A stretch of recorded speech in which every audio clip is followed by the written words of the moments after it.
اس کی بنیاد رکھوایا گیا تھا۔ حضرت مولانا ابراہیم صاحب باڈور تشریف لائے تھے، جو حضرت محمود صاحب رحمۃ اللہ علیہ کے سب سے بڑا خلیفہ ہے، اور ان کے ہاتھوں سے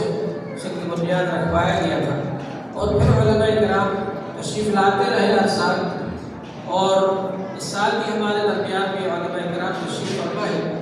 ویسے تو آپ حضرات کو معلوم ہے کہ میں بیانات کرتا ہی رہتا ہوں اور لمبے لمبے بیانات بھی کرتا ہوں، لیکن اس وقت کیونکہ وقت بہت محدود ہے،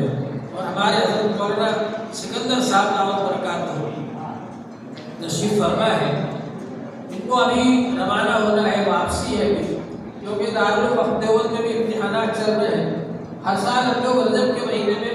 جلسہ کر لیتے تھے، اور اسی وجہ سے کہ اب شعبان میں حضرات کے امتحانات شروع ہو جاتے ہیں تو وقت ملنا مشکل ہوتا ہے، لیکن اس سال مشورہ یہ ہوا کہ شعبان میں رکھا جائے مدرسے کا پروگرام، تو اس کی وجہ سے ان حضرات کا وقت محدود ہو گیا۔ اب دارالعلوم وقت میں بھی امتحانات چل رہے ہیں، اور بڑی مشکل سے حضرت کو ایک دن کی وہاں سے چھٹی ملی ہے آج، اس لیے ابھی شتابدی سے حضرت کی واپسی ہے، تو میں اپنی تقریر نہیں کروں گا، بلکہ میں اپنا پورا وقت حضرت کی خدمت میں پیش کروں گا کہ آپ کے مفید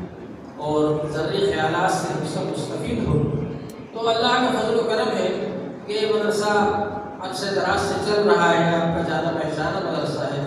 اور آپ تشریف لاتے ہیں یہاں پر۔ اس سال پچھلے سال ماشاءاللہ 14 طلبہ جو حافظ ہوئے تھے ان کی دستار بندی کی گئی تھی، 6 مفتی حضرات کی دستار بندی کی گئی تھی، اور 3 جو فاضل ہوئے تھے دور حدیث شریف سے فارغ ہوئے تھے ان کی دستار بندی کی گئی تھی۔ اور اس سال کچھ کم ہے، 5-6 طلبہ آئے تھے، امتحان کیا، داخلہ امتحان، افتاء کا پھر وہ کہیں اور چلے گئے۔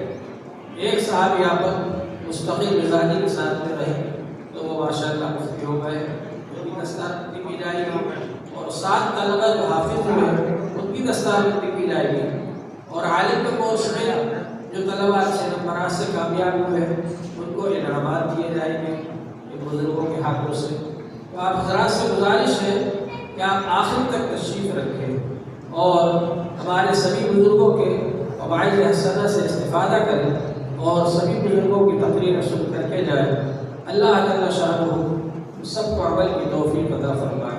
وآخر دعوانا الحمدللہ رب العالمین۔ اب میں گزارش کروں گا حضرت مولانا سکندر صاحب دعوت برکاتہ سے کہ وہ تشریف لائے اور خطاب